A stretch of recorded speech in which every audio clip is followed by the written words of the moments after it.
السلام علیکم ورحمۃ اللہ وبرکاتہ۔ امید ہے عزیز طلبہ آپ تمام خیریت سے ہوں گے۔ آج کے سبق میں ہم سورہ انفال کی آیت نمبر 67 سے 69 تک انشاءاللہ پڑھیں گے۔ یہ آپ کی کتاب کے صفحہ نمبر 40 پر یعنی 40 پر موجود ہے۔ حسب سابق سب سے پہلے آیات کی تلاوت، پھر ترجمہ اور اس کے بعد اس کی تشریح و تفسیر بیان کی جائے گی۔ تو آغاز کرتے ہیں۔ اعوذ باللہ من الشیطان الرجیم، بسم اللہ الرحمن الرحیم۔ ما كان لنبي أن يكون له أسرى حتى يثخن في الأرض تريدون عرض الدنيا والله يريد الآخرة والله عزيز حكيم لولا كتاب من الله سبق لمسكم فيما أخذتم عذاب عظيم فكلوا مما غنمتم حلالا طيبا واتقوا الله إن الله غفور رحيم صدق اللہ العظیم۔ اللہ تعالیٰ ارشاد فرماتے ہیں،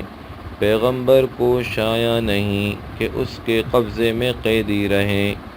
جب تک کافروں کو قتل کر کے زمین میں کثرت سے خون نہ بہا دے۔ تم لوگ دنیا کے مال کے طالب ہو اور خدا آخرت کی بھلائی چاہتا ہے اور خدا غالب حکمت والا ہے۔ اگر خدا کا حکم پہلے نہ ہو چکا ہوتا تو جو فدیہ تم نے لیا ہے اس کے بدلے تم پر بڑا عذاب نازل ہوتا۔ تو جو مال غنیمت تم کو ملا ہے اسے کھاؤ کہ وہ تمہارے لیے حلال طیب ہے، اور خدا سے ڈرتے رہو، بے شک خدا بخشنے والا مہربان ہے۔ تو عزیز طلبہ، آپ کے سامنے آیات کی تلاوت اور ترجمہ پیش کیا جا چکا۔ اب اس کی تشریح اور تفسیر میں آپ کے سامنے بیان کرتا ہوں، لیکن اس کو شروع کرنے سے پہلے، آغاز سے پہلے ہی میں آپ سے یہ عرض کر دوں کہ آج کی جو آیات ہیں وہ بہت اہم ہیں، اور ان کی جو تفسیر ہے اور جس معاملے سے متعلق یہ آیات ہیں وہ بڑا حساس ہیں، تو اس لیے بہت دھیان سے اس کی تفسیر سننی چاہیے اور سمجھنی چاہیے۔ میں بھی کوشش کروں گا کہ بہت احتیاط کے ساتھ جو ہے وہ آپ کے سامنے اس معاملے کو میں رکھوں، اور جس قدر وضاحت اور صراحت میں اس کی کر سکتا ہوں آسان الفاظ میں، وہ میں آپ کے سامنے کوشش کروں گا کہ میں آپ کے سامنے وہ کر سکوں۔ دیکھیے، آپ جانتے ہیں کہ غزوہ بدر اسلام میں سب سے پہلا جہاد ہے، اور اچانک پیش آیا۔ اس وقت تک جہاد کے متعلق احکام قرآن میں تفصیل ان کی نازل نہیں ہوئی تھی۔ جہاد میں اگر مال غنیمت ہاتھ آ جائے تو اس کا کیا کیا جائے گا، دشمن کے سپاہی اپنے قبضے میں آ جائیں تو ان کو گرفتار کرنا جائز ہے یا نہیں ہے، گرفتار کر لیا جائے تو پھر ان کے ساتھ معاملہ کیا کرنا چاہیے، اس کی کوئی تفصیل اس وقت تک قرآن پاک میں نازل نہیں ہوئی تھی۔ مال غنیمت کے متعلق بھی ایسی کوئی تفصیل اس جہاد سے پہلے نازل نہیں ہوئی تھی۔ غزوہ بدر سے پہلے کیونکہ جہاد ہی نہیں ہوا تھا تو احکامات بھی نہیں آئے تھے، نہ ہی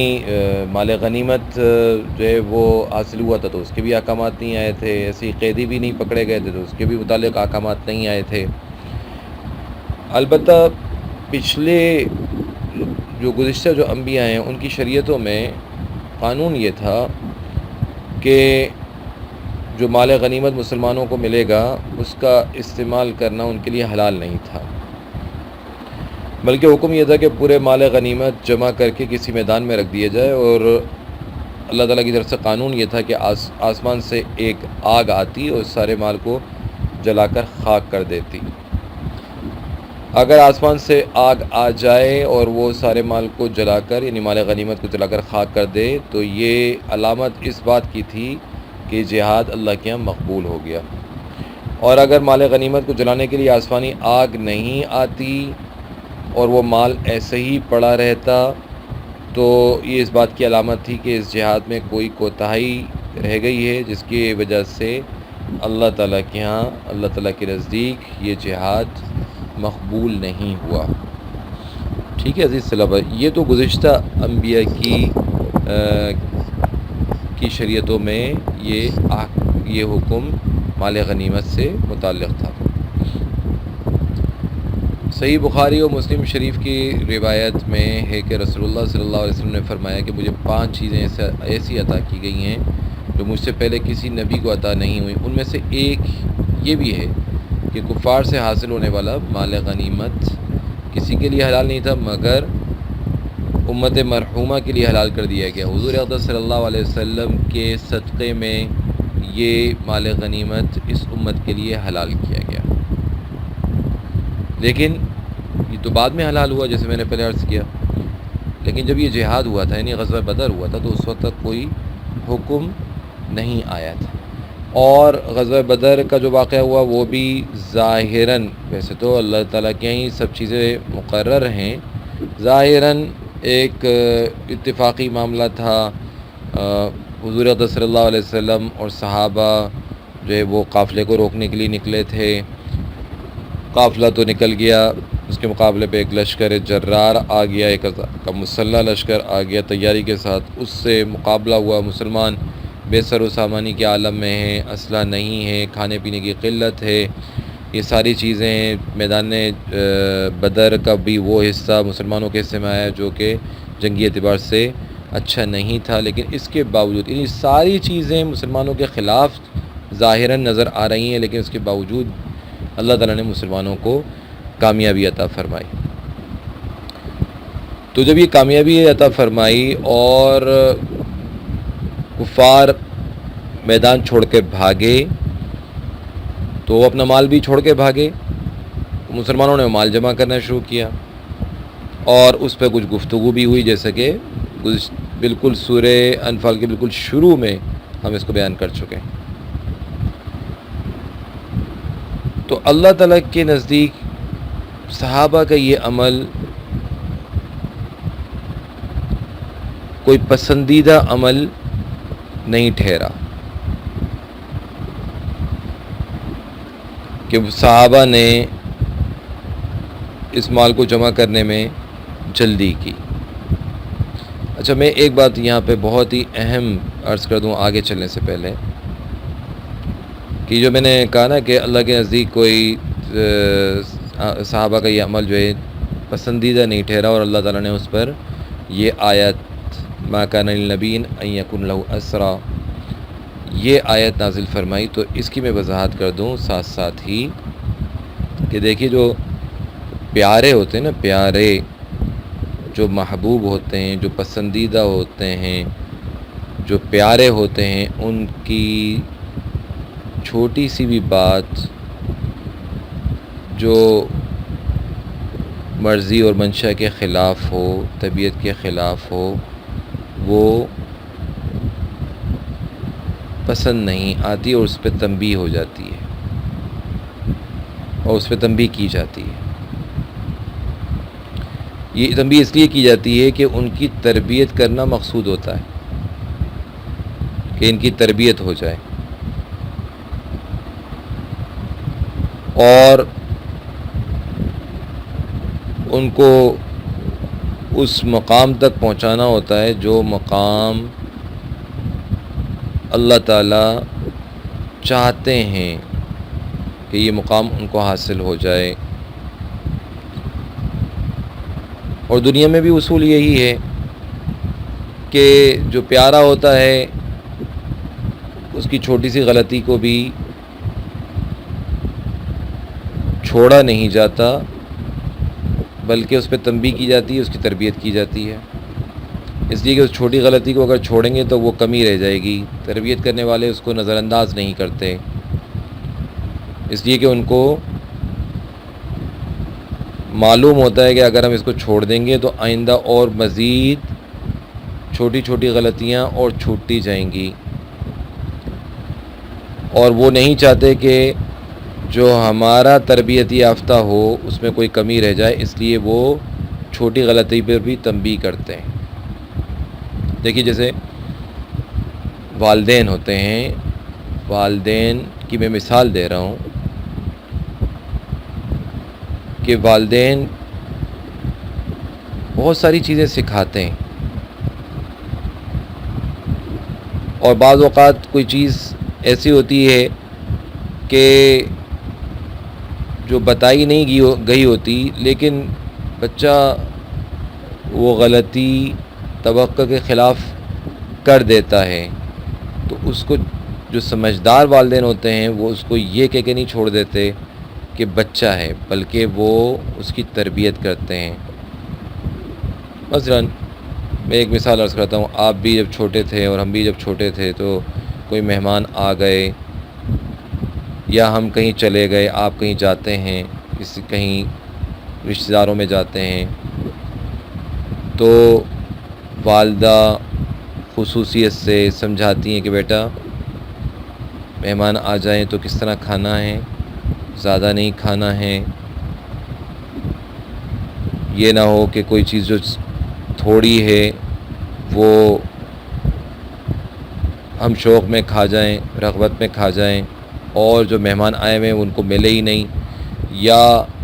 ہم وہاں مہمان بن کے گئے تو کوئی چیز ہمیں پسند آ گئی تو ہم ایک مرتبہ لینے کے بعد پھر دوبارہ لے رہے ہیں، پھر تیسری مرتبہ پھر لے رہے ہیں، ندیدہ پن کا مظاہرہ کر رہے ہیں۔ تو اس میں اگر کبھی ایسا ہوتا تو والدہ وہیں پر ہی آنکھیں دکھاتی،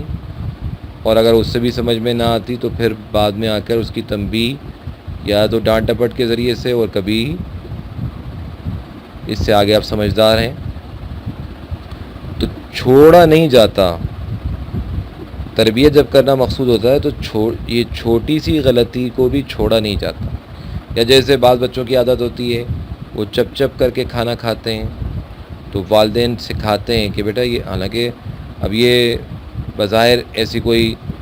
جو ہے وہ بہت بڑی چیز نہیں ہے، لیکن تربیت میں یہ بھی بہت بڑی چیز ہے کہ اس کو چھوڑ دیا جائے، یہ بہت بڑا نقص ہے۔ یا نوالا بناتے وقت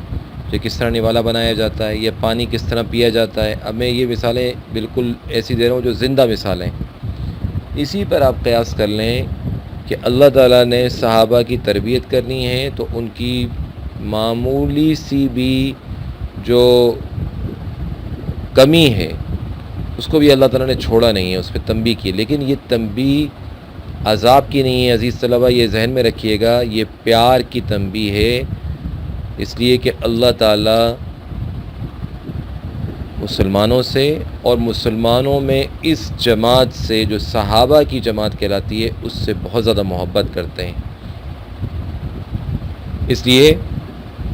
یہ پیار کی تنبیہ ہے، عذاب کی تنبیہ نہیں ہے، یہ نفرت کی تنبیہ نہیں ہے، اس لیے کہ اگر نفرت کی تنبیہ ہوتی تو اللہ تعالیٰ عذاب نازل کرتے۔ اور پھر آخری بات کہ اللہ تعالیٰ نے جب یہ فرما دیا رضی اللہ عنہم ورضوا عنہ، تو پھر بات ہی ختم ہو جاتی ہے کہ اللہ تعالیٰ ان سے راضی اور وہ اللہ سے راضی۔ یہ ایسی مثال ہے، یہ بھی میں مثال کے طور پہ، ورنہ یہ مثال بس سمجھانے کے لیے بس اتنا عرض کر دوں، ورنہ اللہ تعالیٰ اس سے بہت بڑے ہیں۔ جو میں مثال دے رہا ہوں یہ بہت چھوٹی ہے، کہ جیسے کوئی غلطی بیٹے سے ہو جاتی ہے، باپ اسے گلے لگا لیتا ہے، بیٹا باپ کے گلے لگ جاتا ہے، تو بس ساری غلطی کوتاہی سب صاف ہو جاتی ہے۔ ماں بیٹے کو گلے لگا لیتی ہے تو ساری غلطی صاف ہو جاتی ہے۔ اور اللہ تعالیٰ بہت بڑے ہیں، اور اللہ تعالیٰ ماں نہیں 70 ماؤں سے زیادہ محبت کرنے والے ہیں اپنے بندوں سے۔ اور صحابہ تو پھر صحابہ ہیں، جو لوگ ان کی کمیاں تلاش کرتے ہیں اور اس طرح کی آیتوں میں یہ سمجھتے ہیں کہ ہم صحابہ کی جو ہے وہ کے نقائص کو یا ان کے متعلق جو ہے نا وہ ایسی باتیں تلاش کر لیں گے، وہ اصل میں صحابہ کے مقام کو سمجھے ہی نہیں ہے سرے سے۔ صحابہ تو پیارے ہیں، پیارے اللہ کے اور اس کے رسول صلی اللہ علیہ وسلم کے پیارے ہیں، تو پیاروں کے لیے، ان کی تربیت کے لیے اس طرح کے معاملے کیے جاتے ہیں۔ امید ہے کہ یہ حساس معاملہ آپ کی سمجھ میں آ گیا ہوگا۔ میں آپ کو یہ نصیحت کرتا ہوں کہ صحابہ سے متعلق کبھی بھی کوئی ایسی بات جو ان کی شان کے خلاف ہو کبھی بھی زبان سے نہ نکالیں، کبھی بھی زبان سے نہ نکالیں۔ اور ایسا شخص جو صحابہ کے متعلق، ان کی شان سے متعلق کوئی بات ایسی کرتا ہے جو ان کی شان کے خلاف ہو، اس کی بات نہ سنیں، نہ اس کی بات سنیں، نہ اس کی تحریر پڑھیں، اس لیے کہ اس سے ایمان کو خطرہ ہے، ایمان کو خطرہ ہے۔ اتنی بات آپ کی سمجھنے کے لیے کافی ہوگی اس عمر میں، جس عمر میں آپ ہیں۔ امید ہے کہ آپ اس بات کو توجہ سے سنیں گے۔ اور ایک اصول میں عرض کر دیتا ہوں، پھر آگے تفسیر بیان کرتا ہوں کہ دیکھیے، دوست کا دوست دوست ہوتا ہے اور دوست کا دشمن دشمن ہوتا ہے۔ بس اس کو ذہن میں رکھیے گا، اس اصول کو، یہ دنیا کا اصول ہے کہ جو دوست کا دوست ہوتا ہے نا، وہ دوست ہوتا ہے۔ تو اگر آپ کو حضور صلی اللہ علیہ وسلم سے محبت ہے تو ان کے دوستوں سے بھی محبت ہونی چاہیے۔ یہ ایمان کا حصہ ہے، ایمان کا تقاضا ہے۔ حضور کے دوست کون ہیں بھائی؟ جی، حضور کے دوست کون ہیں؟ صحابہ ہیں، ٹھیک ہے؟ حضور صلی اللہ علیہ وسلم کے ساتھی ہیں، جنہوں نے حضور صلی اللہ علیہ وسلم کی دعوت پر لبیک کہا، ایمان لے آئے، اسلام لے آئے، اور اسلام کے خاطر، حضور صلی اللہ علیہ وسلم کی خاطر اپنی جانیں تک قربان کیں۔ یہ حضور کے دوست ہیں۔ تو دوست کا دوست دوست ہوا کرتا ہے۔ حضور کے دوست ہمارے دوست ہیں، ہمارے سروں کے تاج ہیں، ہماری آنکھوں کی ٹھنڈک ہیں۔ یہ ذہن میں رہے، اور اسی طرح ہمیں صحابہ سے محبت کرنی ہے۔ اب میں آگے چلتا ہوں اس معاملے کی طرف جو اس آیت میں بیان کیا گیا۔ حضرت علی رضی اللہ تعالیٰ عنہ کی روایت میں منقول ہے کہ اس موقع پر، یعنی جب مال غنیمت بھی مسلمانوں کا حاصل ہوا اور 70 سردار بھی پکڑے گئے، تو اس موقع پر حضرت جبرائیل علیہ السلام رسول اللہ صلی اللہ علیہ وسلم کی خدمت میں حاضر ہوئے اور اللہ تعالیٰ کی طرف سے یہ پیغام سنایا کہ آپ صحابہ کرام کو 2 چیزوں میں اختیار دے دیجیے۔ ایک یہ کہ ان قیدیوں کو قتل کر کے دشمن کی شان و شوکت کو ہمیشہ کے لیے ختم کر دیں۔ دوسرے یہ کہ ان کو فدیہ یعنی کچھ مال لے کر چھوڑ دیا جائے، لیکن اس دوسری صورت میں اللہ تعالیٰ کی طرف سے طے شدہ یہ ہے کہ اس کے بدلے آئندہ سال مسلمانوں کے اتنے ہی آدمی شہید ہوں گے جتنے قیدی آج مال لے کر چھوڑ دیے جائیں گے۔ یہ اختیاری صورت تو تھی، اور صحابہ کو دونوں چیزوں میں اختیار دے دیا گیا تھا، مگر دوسری صورت میں 70 مسلمانوں کی شہادت کا فیصلہ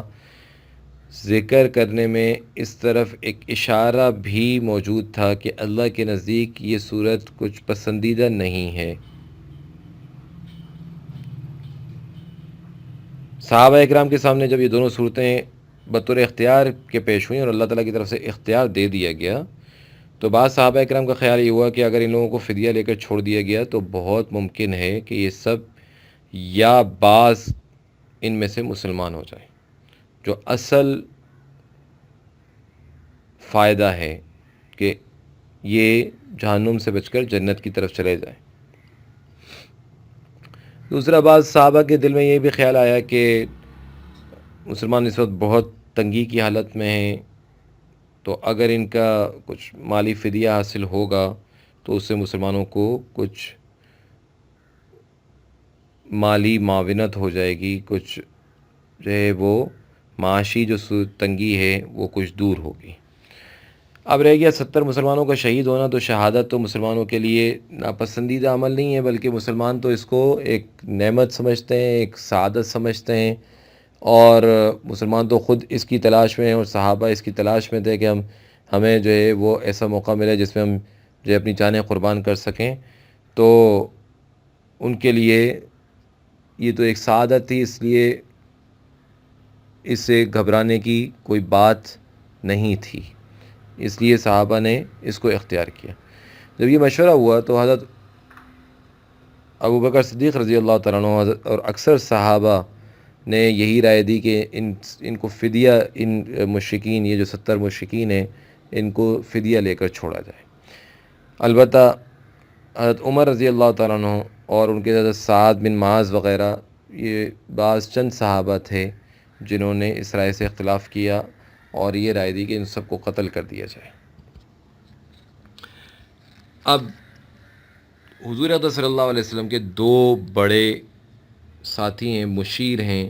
ایک حضرت ابو بکر صدیق ہیں، ایک حضرت عمر فاروق ہیں. دونوں میں رائے کا اختلاف ہے. ایک فرماتے ہیں کہ فدیہ لے کے چھوڑ دیں اور دوسرے فرماتے ہیں کہ ان کو قتل کر دیں. تو عزیز طلبہ، یہ رائے کا اختلاف تو ہوتا ہے، اور میں پہلے بھی آپ سے عرض کر چکا ہوں کہ رائے کا اختلاف کوئی بری چیز نہیں ہے جب تک کہ جھگڑے کی صورت نہ پیدا ہو جائے. اب یہاں پہ بھی رائے کا اختلاف ہو، اتنا زبردست اختلاف ہے کہ ایک کی رائے بالکل الگ ہے، ایک کی رائے بالکل الگ ہے، لیکن مجال ہے کہ کوئی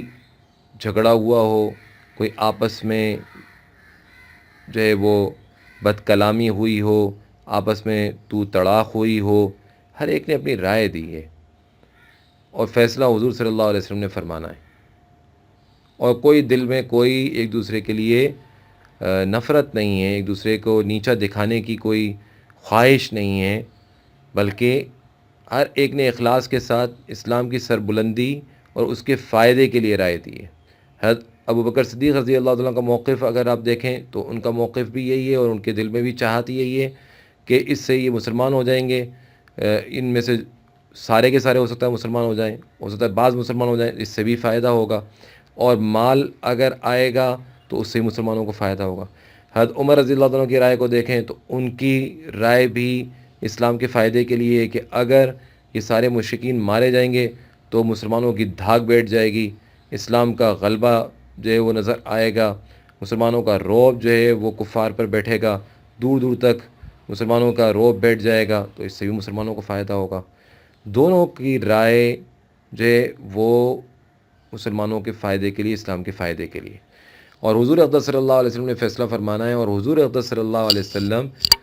رحمت للعالمین ہیں. یہ ذہن میں رہے کہ آپ کو رحمت للعالمین بنا کے بھیجا گیا، تو آپ کی رحمت اور شفقت وہ انسانوں پر نہیں، تمام مخلوقات پر ہے. تو اس شفقت کا اور محبت کا اور رحمت کا تقاضا یہی ہوا کہ ان 70 قیدیوں کے معاملے میں آسانی اختیار کی جائے اور ان کو فدیہ لے کر چھوڑ دیا جائے. شاید کہ یہ سارے مسلمان ہو جائیں یا شاید ان میں سے بعض مسلمان ہو جائیں. چنانچہ ایسا ہی ہوا بعد میں. اس کی تفصیل انشاءاللہ ہم آگے عرض کریں گے کہ ان میں سے بہت سے مسلمان بھی ہوئے. اور میں مثال کے طور پہ عرض کر دیتا ہوں کہ خود حضور اقدس صلی اللہ علیہ وسلم کے چچا حضرت عباس بھی ان قیدیوں میں سے تھے جو مسلمان ہوئے. ان کا قصہ انشاءاللہ آگے ہم بیان کریں گے. تو یہ معاملہ ہوا اور مسلمانوں نے فدیہ لیا اور ان کو چھوڑ دیا. اب دیکھیے قرآن کریم کے جو الفاظ ہیں وہ کیا کہتے ہیں؟ تریدون عرض الدنیا. اب تریدون عرض الدنیا میں صحابہ اکرام کو، تریدون آپ جانتے ہیں جمع کا صیغہ ہے، یہ مفرد کا صیغہ نہیں ہے. اس سے جو ہے وہ صحابہ اکرام کو خطاب کیا گیا کہ جنہوں نے فدیہ لے کر جو چھوڑنے کی رائے دی تھی کہ تم جو ہے وہ دنیا کے طالب ہوئے، حالانکہ اللہ تعالیٰ آخرت کی بھلائی چاہتا ہے. تو اللہ تعالیٰ نے جو ہے تھوڑی سی اس میں تنبیہ فرمائی، لیکن چونکہ اگلی آیت بہت واضح کرتی ہے کہ رائے تو صحابہ نے چھوڑنے کی دی تھی، اگرچہ ان کی رائے میں ایک جز خالص دینی تھا، یعنی آزادی کے بعد ان لوگوں کے مسلمان ہو جانے کی امید، لیکن تھوڑا سا کئی بار صحابہ کے ذہن دلوں میں یہ بات آئی کہ اس سے مالی فائدہ بھی ہوگا، تو اور اس کی اجازت ابھی تک آئی نہیں تھی، تو اس لیے اللہ تعالیٰ نے انسانوں کا وہ معاشرہ جو رسول اللہ صلی اللہ علیہ وسلم کی زیر تربیت تھا اور اس کو آگے چل کر پوری دنیا میں ایک مثال بننا تھا اور ان کا مرتبہ فرشتوں سے بھی آگے ہو، اللہ تعالیٰ یہ چاہتے تھے، تو ان کے لیے مال کی طرف جو تھوڑا سا دھیان گیا وہ بھی اللہ تعالیٰ نے اچھا نہیں سمجھا، اور اس پر تنبیہ اللہ تعالیٰ نے فرما دی، تریدون عرض دنیا فرما کے، کہ اللہ تعالیٰ یہ چاہتے ہیں کہ تم آخرت کے طالب بنو، دنیا کے مال وغیرہ کا تمہارے دل میں، تمہارے ذہن میں نہیں آنا چاہیے۔ لیکن چونکہ اللہ تعالیٰ نے بھی اس کو طے کر فرما دیا تھا کہ مسلمانوں کے لیے مال غنیمت بھی حلال ہوگا، مسلمانوں کے لیے جو قیدی ہیں ان کو فدیہ لے کر چھوڑنا بھی مسلمانوں کے لیے حلال ہوگا، اس لیے آگے خود وضاحت فرما دی، لولا کتاب من اللہ سبق لمسکم فیما اخذتم عذاب عظیم، کہ اگر یہ خدا کا حکم پہلے نہ ہو چکا، یعنی تقدیر میں پہلے سے اللہ تعالیٰ نے اس کا فیصلہ نہیں فرمایا ہوتا تو تب عذاب نازل ہوتا، یعنی اس کا مطلب یہ کہ اللہ تعالیٰ نے بھی پہلے سے ہی فیصلہ فرمایا ہوا تھا کہ مال غنیمت بھی مسلمانوں کے لیے حلال ہوگا اور فدیہ لے کر چھوڑنا بھی مسلمانوں کے لیے حلال ہوگا۔ اگر یہ فیصلہ اللہ تعالیٰ نے پہلے نہیں کیا ہوتا تو پھر عذاب آتا۔ لوح محفوظ میں پہلے سے لکھا ہوا تھا کہ اس امت کے لیے مال غنیمت حلال کیا جائے گا، اس لیے مسلمانوں کی اس خطا پر عذاب نازل نہیں کیا گیا۔ یہ بات امید ہے کہ آپ کی سمجھ میں آ گئی ہوگی۔ اور پھر اس کی مزید وضاحت کہ کوئی شبہ اور کوئی دل میں کوئی خیال نہ رہ جائے یا کوئی ایسی کوئی بات نہ نکالے کہ نہیں یہ مال غنیمت جو ہے وہ نہیں کھانا چاہیے، نہیں استعمال کرنا چاہیے، اور وضاحت کر دی فَكُلُوا مِمَّا غَنِمْتُمْ حَلَالًا طَيِّبًا، تو جو مال غنیمت تم کو ملا اسے کھاؤ، اسے استعمال کرو، یہ حلال طیب مال ہے۔ تو اب اتنی وضاحت کے بعد اب کوئی شبہ نہیں رہ گیا کہ یہ مال بالکل پاک اور صاف ہے، بالکل پاک اور صاف ہے، اس میں کوئی شبہ نہیں ہے۔ ہاں واتقوا اللہ، اللہ سے ڈرتے رہو، یعنی جو احکامات اللہ تعالیٰ نے مال غنیمت کے حوالے سے دیے ہیں، جہاد کے حوالے سے دیے ہیں، ان میں کوئی جو ہے کمی نہیں کرنا، ان میں کوئی رد و بدل نہیں کرنا، خدا سے ڈرتے رہنا، اس میں کوئی جو ہے وہ اپنی طرف سے کوئی تبدیلی نہیں کرنا، اور بغیر بتائے کوئی مال غنیمت اپنے پاس چھپا کے نہیں رکھنا، وغیرہ وغیرہ۔ یہ احکامات اللہ تعالیٰ نے دے دیے۔ ان اللہ غفور الرحیم، بے شک خدا بخشنے والا مہربان ہے۔ امید ہے کہ آج کا سبق آپ کو سمجھ میں آیا ہوگا، اور اس حساس معاملے کو میں نے کوشش کی ہے کہ اچھے طریقے سے آپ کو آسان طریقے سے سمجھا سکوں۔ امید ہے کہ میں اللہ تعالیٰ میری اس کوشش کو کامیاب کرے، اور اللہ تعالیٰ اپنی بارگاہ میں اس کو قبول بھی فرمائے، اور صحابہ کی عظمت اور محبت اور حضور اقدس صلی اللہ علیہ وسلم کی محبت ہمارے دلوں میں ساری چیزوں سے غالب فرما دے۔ حسب سابق سبق اختتام پر الکلمات و تراکیب ہوتے ہیں، تو وہاں الفاظ معنی 4 ہی یہاں پہ لفظ دیے گئے ہیں، ان کو آپ یاد کر لیجیے گا، ان کے معنی کو یاد کر لیجیے گا، اور اس کے ساتھ ہی تمارین میں سوال نمبر 2 یہ آیت کا ترجمہ ہے، یہ آپ یاد کریں گے، اور سوال نمبر 1 اللہ تعالیٰ نے مسلمانوں کو جہاد پر ابھارنے کے لیے کیا ترغیب دی، یہ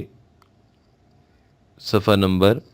6 پر موجود ہے، ایک ہی سوال ہے اور اس کا مختصر سا جواب موجود ہے، یہ ہم آپ کو جو ہے وہ شیئر کر رہے ہیں اس سبق کے ساتھ، آپ وہاں سے یاد کر سکتے ہیں۔ السلام علیکم ورحمۃ اللہ وبرکاتہ۔